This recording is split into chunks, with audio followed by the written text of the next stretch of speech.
हम लोग जानते हैं कि उत्तर प्रदेश के संभल में पिछले दिनों क्या कुछ हुआ था, कैसे वहां पर मस्जिद के सर्वे को लेकर के एक टीम पहुंची और उसके बाद विवाद हुआ।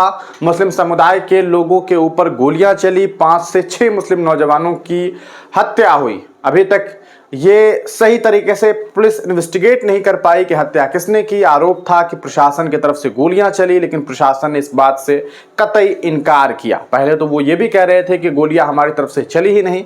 हालांकि कुछ वीडियो फुटेज ऐसे सोशल मीडिया पर वायरल हुए जिससे ये बताने की कोशिश की गई कि कैसे प्रशासन ने गोलियां चलाई।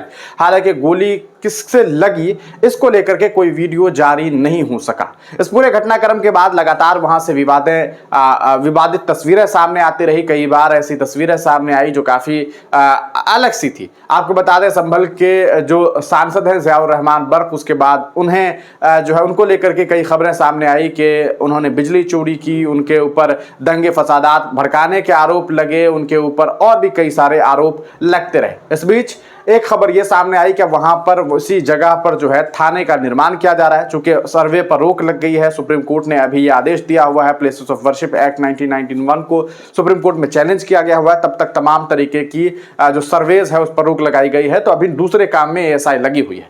इसी दरमियान उसी मस्जिद के सामने की जमीन पर थाने का निर्माण किया जा रहा है। अब उस थाने के निर्माण पर असदुद्दीन ओवैसी, जो ऑल इंडिया मजलिस इत्तेहाद मुस्लिमीन के अध्यक्ष है, उन्होंने बड़ा सवाल खड़ा कर दिया है। उनका यह कहना है कि यह कैसे मुनासिब है कि आप वहां पर थाने का निर्माण कर रहे हैं। पहले तो उन्होंने ये बात कही कि जिस तरीके से थाने का निर्माण किया जा रहा है, और इससे ये बात साफ तौर पर समझ में आती है कि मुस्लिम मोहल्लों में सरकार जो है वो दो ही काम करती है, या तो वो थाना खुलवाती है या फिर शराब खाना खुलवाती है। इसके अलावा कोई विकास का काम देखने को नहीं मिलता है। इस बीच कल असदुद्दीन ओवैसी ने एक नई बात कही। उन्होंने एक बड़ा चैलेंज करते हुए यह दावा किया है कि जिस तरीके के हालात बने हुए हैं उसको लेकर के इन्होंने ये बात कही है कि वहां पर वक्फ की जमीन है और वक्फ की जमीन का इस्तेमाल जो है ये लोग थाना बनाने के लिए कर रहे हैं। आपको बता दें, कल एक जलसे में असदुद्दीन ओवैसी थे और उन्होंने बड़ी ही बेबाकी से इस बड़े मुद्दे को उठाया है। आप इस वीडियो को देखिए।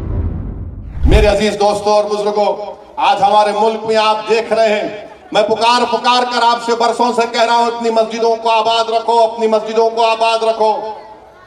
तो यही है, तमाम मुखालिफिन बोलते थे कि ओवैसी, असदुद्दीन ओवैसी जज्बाती तकरीर कर रहा है।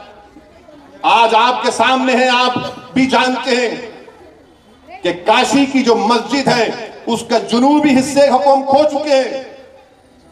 मस्जिद में नमाज नहीं हो रही है, कुछ और चीज हो रही है। काशी में जो वजू खाना है उसको बंद कर दिया गया है। मथुरा की ईदगाहों पर ललचावी नजरें लगा कर बैठे हैं। संभल की मस्जिद का किस्सा आपके सामने है। एक ही दिन में केस पड़ता है, 1.5 घंटे में ऑर्डर हो जाता है, 1 घंटे के अंदर सर्वे हो जाता है और 5 लोगों को गोली मारकर शहीद कर दिया जाता है। इससे भी दिल नहीं भरा तो संभल की मस्जिद के सामने, संभल की मस्जिद आसार कदीमा का प्रोटेक्टेड मॉन्यूमेंट है। प्रोटेक्टेड मॉन्यूमेंट का कानून यह है कि उसके 100 मीटर के अतराफ में कोई तामीरी नहीं हो सकता। यह पार्लियामेंट का कानून है। मगर यह कौन सी संभल की पुलिस है जो आसार कदीमा के प्रोटेक्टेड मस्जिद के 100 मीटर नहीं बल्कि उसके 5 फीट के फासले पर आउटपोस्ट बना रहे हैं, और वो आउटपोस्ट वक्फ की जमीन में बना रहे हैं। मुरादाबाद के 39A में वो वक्फ का दर्ज है, सुन्नी वक्फ बोर्ड में दर्ज है, वहां पर संभल की पुलिस बना रही। नरेंद्र मोदी गए थे कुवैत को, तो कुवैत के शेखों से बड़ा गले लपट के मिले।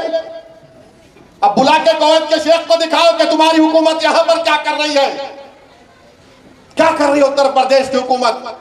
क्यों आउटपोस्ट बना रहे हैं संभल में, ताकि पीछे जो बाउली निकली है उसका रास्ता बंद करना चाहते हैं। अरे वक्फ की जायदाद पर, तुम जमीन पर जो वक्फ औलाद है, अब ये नया बिल जो हुकूमत लाई है उसमें वक्फ औलाद को मुकम्मल कमजोर करके रख दिया गया। पुकार कर कह रहे थे, आज भी कह रहा हूं, वो वक्फ का बिल इसलिए लाया गया ताकि मुसलमानों से उनकी मसाजिद को छीन लिया जाए, ताकि मुसलमानों से उनकी दरगाहों को छीन लिया जाए, कब्रस्तानों को छीन लिया जाए, यतीम खानों को छीन लिया जाए। अब आपको दिख रहा है इनकी साजिश कि संभल की मस्जिद के सामने जो जमीन है वो वक्फ औलाद है। इसीलिए इस बिल में लाया गया था कि वक्फ औलाद को कमजोर करके रख देंगे। अब वहां पे कलेक्टर साहब बोल रहे कि नहीं नहीं हमारे को कोई कागज दिखाई नहीं। अब कलेक्टर साहब आपको जो देखना चाह रहे आप देख रहे, जो नहीं देखना चाह रहे नहीं देख रहे। आप जो आपको बीजेपी योगी बोल रही है वही आप देख रहे। मगर 95 एक्ट के तहत सुन्नी वक्फ बोर्ड के मुरादाबाद में 39A में जमीन रजिस्टर्ड है। सुना आपने असदुद्दीन ओवैसी को कि किस तरीके से उन्होंने ये बात कही है कि वक्फ की जमीन पर कब्जा किया जा रहा है। उन्होंने योगी आदित्यनाथ और नरेंद्र मोदी पर बड़े आरोप लगाए हैं। उनका ये कहना है कि वहां पर जो भी हालात खराब हुए और हालात तनावपूर्ण बन रहे हैं उसके पीछे ये दोनों ही शामिल है। असदुद्दीन ओवैसी लगातार संभल के मामले पर बोल रहे हैं। अभी तक असदुद्दीन ओवैसी खुद संभल नहीं पहुंचे हैं, इसको लेकर के भी लोग चर्चा कर रहे हैं। लेकिन इसके पीछे यह भी वजह हो सकती है कि असदुद्दीन ओवैसी नहीं चाहते हैं कि वहां जाने के बाद इस पूरे मामले को लेकर के अलग तरीके की राजनीतिक कहानी गढ़ दी जाए। आपको बता दें, इस पूरे मामले को लेकर के लगातार विपक्ष ने मजबूती के साथ सदन में भी आवाज उठाई थी, लेकिन इसके बावजूद वहां की हुकूमत इस मुद्दे पर अटल है और तमाम कार्य को छोड़ करके संभल पर बहुत ज्यादा नजर डाली जा रही है। ये पूरा का पूरा घटनाक्रम जो है वो लगातार चल रहा है और इस बीच असदुद्दीन ओवैसी लगातार बोल रहे हैं। आप इस पूरे घटना को किस तरीके से देखते हैं, ओवैसी साहब के आरोपों को किस तरीके से देखते हैं, अपनी राय कमेंट सेक्शन में जरूर दीजिएगा।